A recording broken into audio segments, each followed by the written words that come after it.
지지난주였죠. 이스라엘 백성들이 겪었던 그 일들을 우리가 다시 한번 생각을 해보면요. 45일 만에 이스라엘 백성들은 애굽에서 탈출해서 지금 시내산, 시내 광야에 장막을 쳤습니다. 그리고 하나님께서는 그들과 언약을 맺겠다고 말씀하시죠. 그런데 이 언약은 결코 새로운 언약이 아니라 그들의 조상인 아브라함, 이삭, 야곱과 하셨던 그 약속을 하나님은 다시 맺으시는 것이죠. 그러니까 이스라엘 백성들은 처음부터 하나님의 이 언약에 걸려들었던 겁니다. 홍해를 건너고요. 구름 기둥과 불 기둥으로 안전하게 광야를 걸어왔고 만나와 메추라기로 먹을 것을 채웠고요. 그들의 옷은 해지지도 않았고 필요할 때마다 하나님은 먹을 걸로 마실 걸로 그들을 채워 주셨습니다. 이 모든 것이 광야에서 일어났던 모든 것들은 하나님이 이스라엘 백성들에게 해주신 것이죠. 광야에서 결코 하나님의 도움, 그러니까 하나님의 그 독수리 날개와 같이 하나님의 날개 위에 이스라엘 백성들을 태우셔서 하나님이 그들을 태워서 이 시내산까지 왔다는 게 하나님이 없었다면 지금의 이스라엘 백성, 이 장막을 치고 쉬고 있는 그들도 없었다라는 사실을 하나님은 말씀하고 계시는 겁니다. 생각을 해보면요. 45일이라는 시간은 결코 짧은 시간은 아니죠. 근데 그들이 이 45일 동안에 일어났던 일들은 아마 잊을래야 잊을 수 없는 일일 겁니다. 제 기억력이 진짜 좋지 않은데요. 매번 여기 올라올 때마다 말씀드리죠. 기억력이 진짜 좋지 않습니다. 근데 제가 처음 아내를 만난 날만큼은 기억하죠. 왜냐하면 그날은 기쁜 날이자 저에게는 인생에서 가장 부끄러운 날이거든요. 이 소개팅을 태어나서 처음 해봤는데 그날 그렇게 혼자 쌀국수를 다 먹어버렸잖아요. 임팩트가 컸던 날은 아마 잊을 수가 없을 겁니다. 여러분들의 인생에서도 마찬가지일 거예요.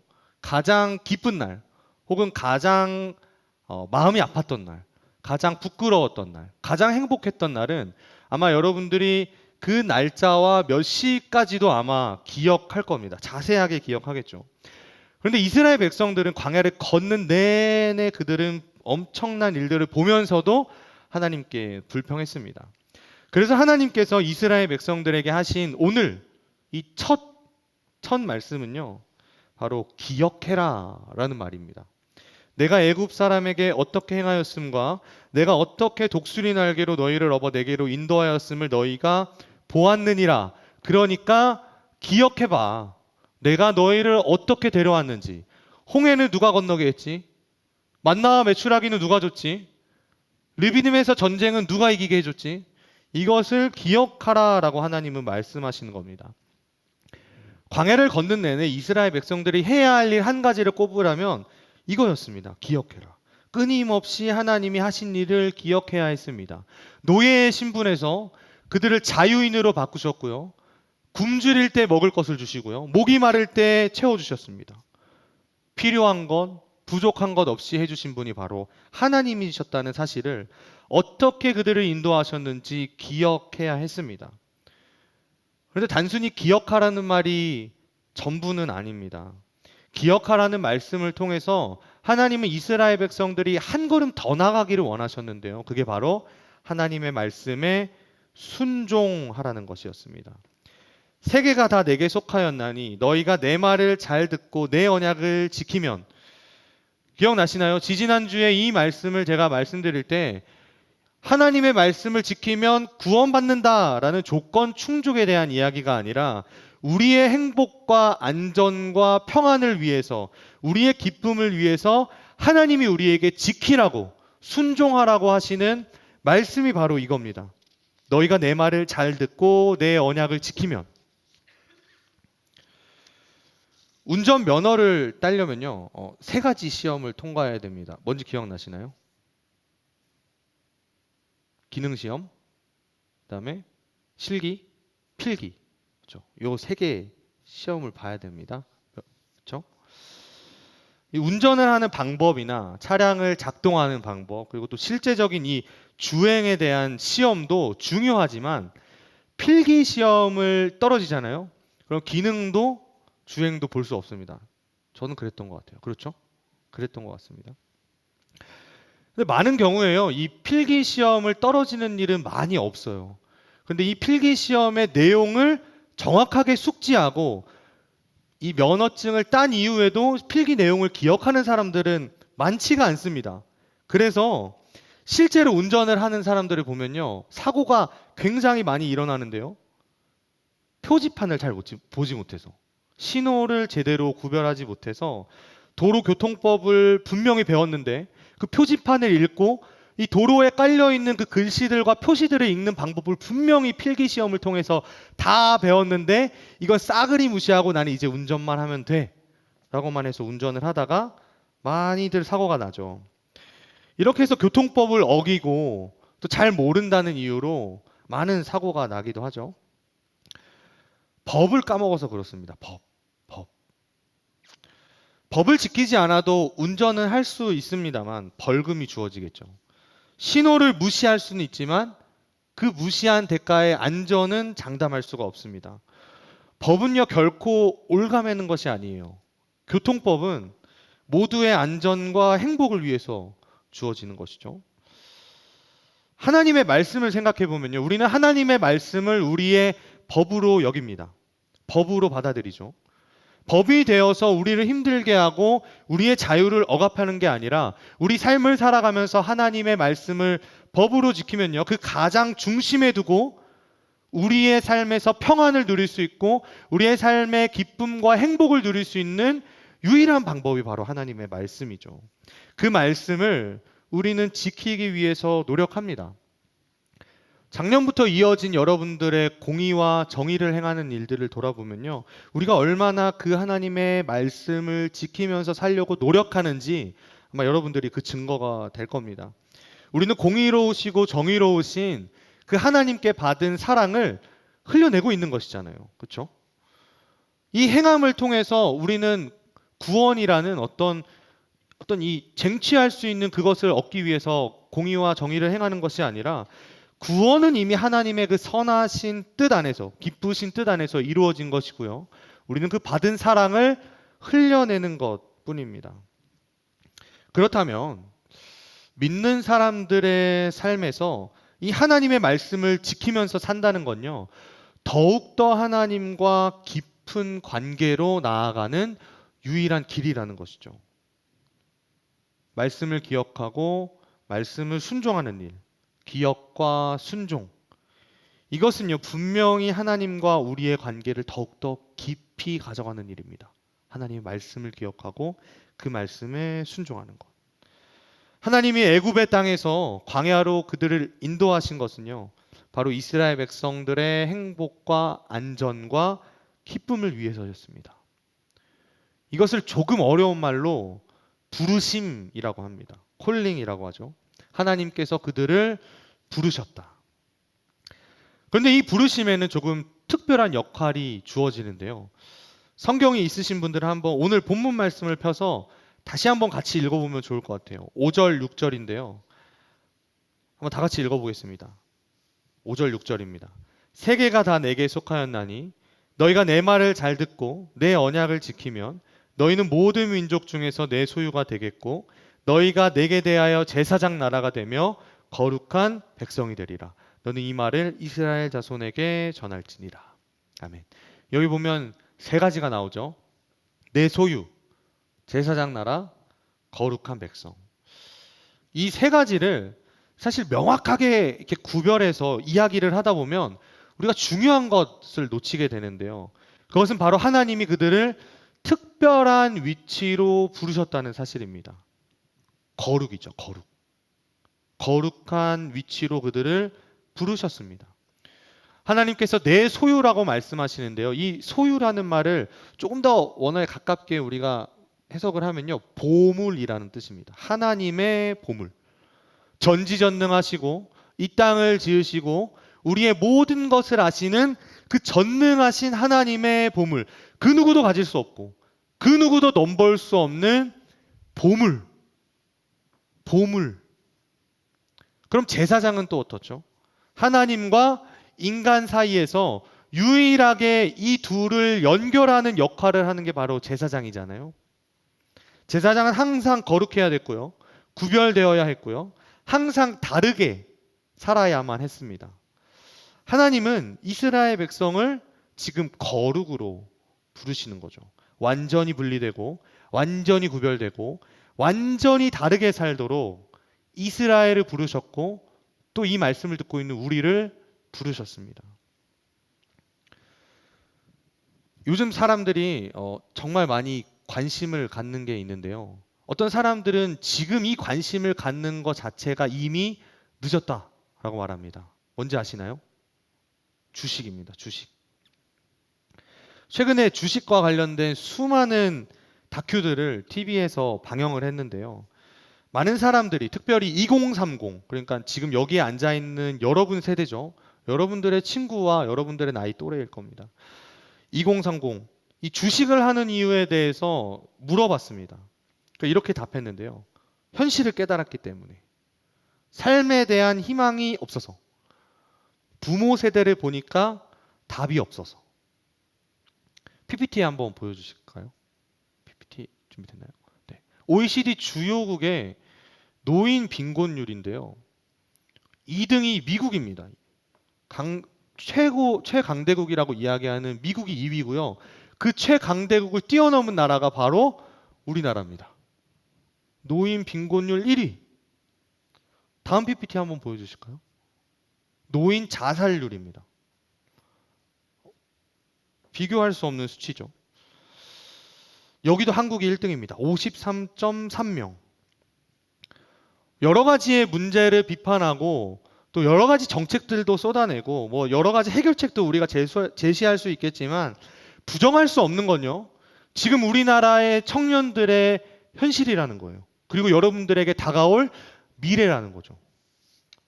이래서 모아두지 않으면 젊어서 고생을 늙어서도 해야 된다. 그런데 미래를 보아하니까 돈 모아서 살기는 쉽지 않고 상류층에 가고 싶은 건 아닌데 그냥 중상 정도, 그냥 의리의리한 집 말고 그냥 내 집 하나 얻어서 내가 사랑하는 사람들과 행복하게 그리고 일하고 돌아와서 각자의 삶을 나누고 저녁에 맛있는 식사하는 그 정도.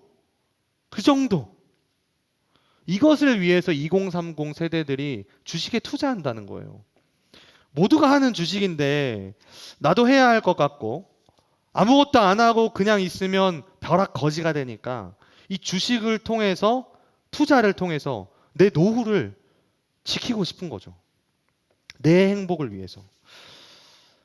이 다큐멘터리 제가 본 거에서요. 정말 많은 청년들의 생각들을 좀 엿볼 수 있었는데 돈이 없는데 행복을 추구한다는 것은 말도 안 된다. 정신 승리일 뿐이다.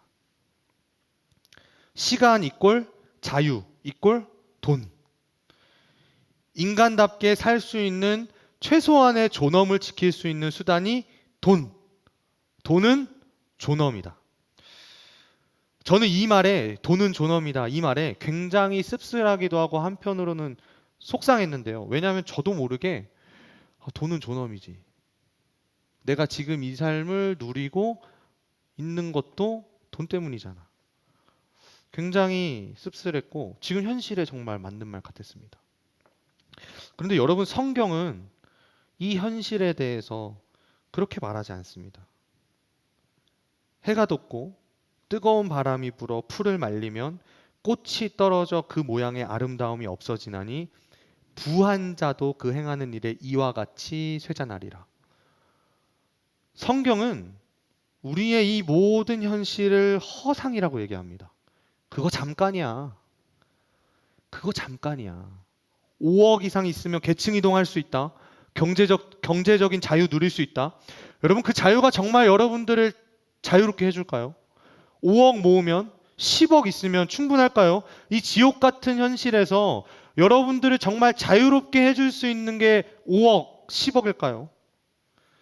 또 내가 내 영혼에게 이르되 영혼아 여러 해 쓸 물건을 많이 쌓아두었으니 평안히 쉬고 먹고 마시고 즐거워하자 하리라 하되 하나님은 이르시되 어리석은 자여 오늘 밤에 내 영혼을 도로 찾으리니 그러면 내 준비한 것이 누구의 것이 되겠느냐 하셨으니 자기를 위하여 재물을 쌓아두고 하나님께 대하여 부요하지 못한 자가 이와 같으니라. 우리에게 있어서 아주 명확하고 정확한 불변의 현실은요, 우리는 다 죽는다는 겁니다.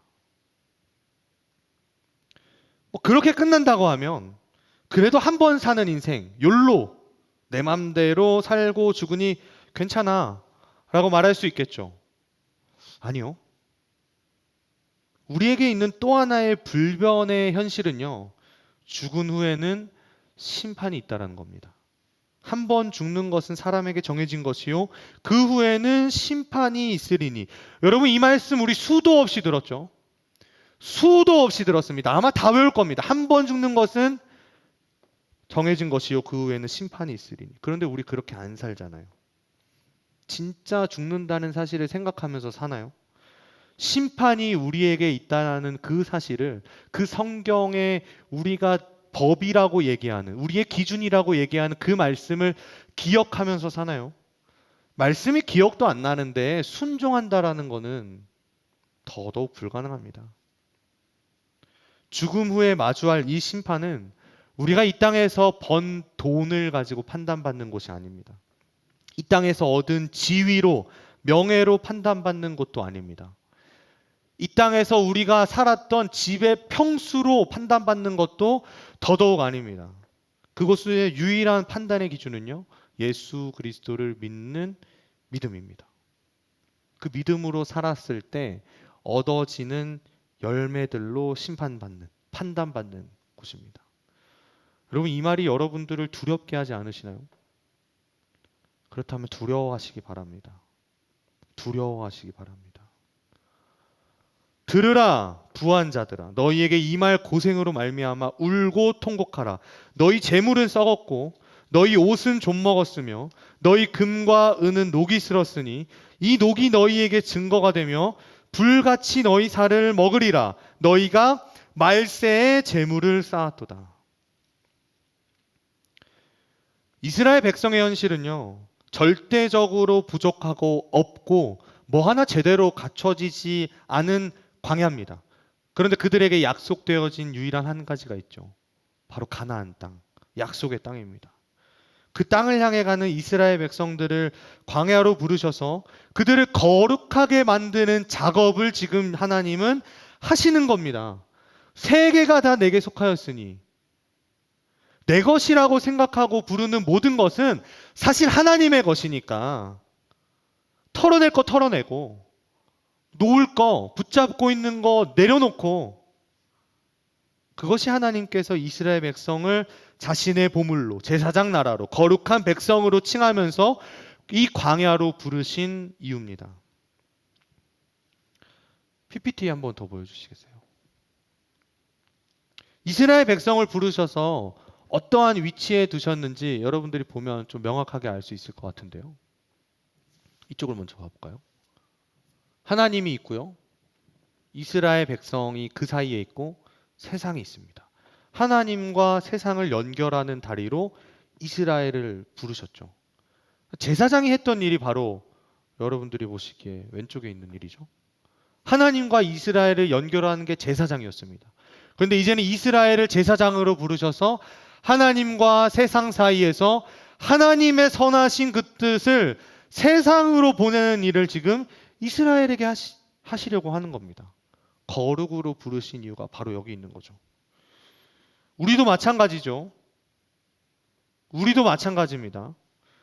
우리를 교회로 부르신 하나님은 우리를 보물로, 또 여기서 하나님과 세상을 연결해 줄 거룩한 제사장으로 부르셨습니다. 하나님은 세상과 구별되어진 지금 여기 있는 우리들을 통해서요, 이 세상에 하나님이 원하시는 선하신 계획, 그 뜻, 그 하나님의 복을 흘려보내시기를 원합니다. 우리를 거룩하게 부르셨어요. 그런데 우리 어떤가요? 진짜 이 역할을 제대로 수행하고 있나요? 거룩하게 구별되어져서 돈이 아니라, 세상의 가치가 아니라 하나님의 말씀을 내 마음의 중심에 딱 새기고 정말 가고 있나요?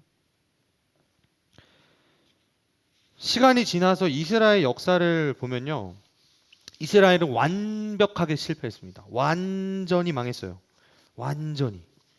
말씀을 지키면 복을 주시겠다고 하신 그 하나님의 말씀을 어, 누리지 못했고요. 말씀을 어겨서 얻은 저주가 바로 그들의 것이 되었습니다. 나라는 멸망했고요. 다시 포로로 끌려가고 속국으로 노예로 비참한 신세로 전락했습니다. 이렇게만 보면요. 하나님이 그들을 부르신 그 특별한 위치, 보물, 제사장 나라, 거룩한 백성. 하나님의 계획은 완전히 실패한 것 같이 보이지만 이 모든 일을 이루시기 위해서 하나님은 진짜 보물을 이 땅에 보내시죠. 그러므로 우리에게 큰 대제사장이 계시니 승천하시니 곧 하나님의 아들 예수시라. 우리가 믿는 도리를 굳게 잡을지어다. 예수님은 우리를 구원하시기 위해서 이 땅에 오신 하나님의 소유, 보물입니다. 이 땅에 오셔서 완벽하게 구분되셨고 완벽하게 구별되게 사셨습니다. 이 땅을 살아가는 우리에게 가장 필요한 건 5억, 10억이 아니라 그것보다 가치 있는 보물, 하나님의 아들 예수, 그분을 굳게 잡는 겁니다. 이 광야에서 우리가 거룩하게 구별되어지는 유일한 방법은요, 완전하신 대제사장, 흠도 없고 죄도 없고 아무런 잘못도 없으신 완벽하게 그 말씀을 그 중심에 가지고 사신 예수 그리스도, 우리의 모든 것을 이해하고 공감하시는 그 예수님을 붙잡는 일입니다. 말씀을 마무리하기 원하는데요. 1956년 1월 8일에 5명의 선교사가 아마존 정글에서 창에 찔려 죽었습니다. 이들의 시신을 수습하기 위해서 이 아마존 정글에 들어갔는데요. 희한한 점이 하나 발견됐습니다. 그들의 옷에는요, 그들의 이 뒷주머니에는 다 총이 있었어요. 권총. 근데 이 권총은 한 발도 쏘지 않았고요. 충분히 대응할 수 있는 그런 장치들이 있었음에도 불구하고 그들은 그렇게 하지 않고 죽었어요. 그런데 알고 보니 이들은 복음도 한 번도 그들에게 전하지 못했고 그들이 가지고 있던 성경도 이 아마존에 있는 그들에게 주지 못하고 죽어버렸습니다. 이들의 선교에 관한 일들을 이제 이 신문지에 내면서요, 많은 사람들이 이렇게 비판했습니다. 이 얼마나 낭비하는 일인가. 당시 많은 사람들이 이들의 죽음을 낭비라고 얘기했습니다. 명문 대학을 나와서 앞길이 창창한 젊은이들이 평균 나이 29살에 모두 다 죽었다는 것이 안타깝다라고 이야기한 거죠. 근데 이들 가운데 한 사람이었던 짐 엘리엇이라는 사람이요, 자신의 일기장에 이렇게 썼었던 게 발견됐습니다. 영원한 것을 얻기 위해 영원하지 않는 것을 버리는 자는 결코 어리석은 자가 아니다. 영원한 것을 얻기 위해 영원하지 않은 것을 버리는 자는 결코 바보가 아니다. 우리를 부르신 하나님께서는요, 우리 손에 들려주신, 여러분들의 손에 들려주신 이 보화, 예수 그리스도가 정말 여러분들의 인생을 걸어도 아깝지 않은 것이 되기를 간절히 소원합니다. 오늘 내 영혼에 채워줄 치킨 스프는 뭘까? 내일은 또 뭐로 채워볼까? 나를 더 가치 있게 빛나게 해줄 거는 뭘까? 이거 찾기 위해서 여기저기 기웃기웃 거리지 좀 말고 그런 시시한 것들에 기대고 기대하고 원하고 바라라고 우리를 부르신 거 아니잖아요. 거룩하게 하기 위해서 우리를 부르셨습니다. 그런데 여러분, 이 거룩에는요, 한 가지 특징이 있는데요. 전염성이 있습니다. 전염성. 우리가 우리 손에 이 보물을 붙잡고 있을 때만 우리가 거룩하다라고 이야기할 수 있다라는 거죠. 이 말은요, 교회를 열심히 다녀서 헌금을 많이 해서 봉사를 많이 해서 성경 지식을 많이 쌓는다고 해서 착한 삶을 산다고 해서 선한 행실을 한다고 해서 거룩해지는 게 아니라요, 광야를 이미 걸으신 우리의 보물이신 주님을 붙잡을 때만 우리가 거룩하다라고 이야기할 수 있는 겁니다. 이 광야를 걸어가는 여러분들의 인생에 여러분들 손에 지금 뭐가 들려 있나요? 이 광야에서 지금 우리 눈앞에 보물이 있는데 여러분들은 무엇을 붙잡으시겠어요? 광야를 이미 걸으신 우리의 보물이신 주님을 붙잡아야만 갈 수 있는 이 광야에서 그 보물 하나님께만 우리의 눈을 고정하고 우리의 보물 대신 주님을 붙잡을 때 비로소 우리가 그 광야를 걸어낼 수 있습니다. 무엇보다 소중한 그 보물 예수 그리스도를 붙잡으며 또 한 주간 살아갈 수 있기를 간절히 소원합니다.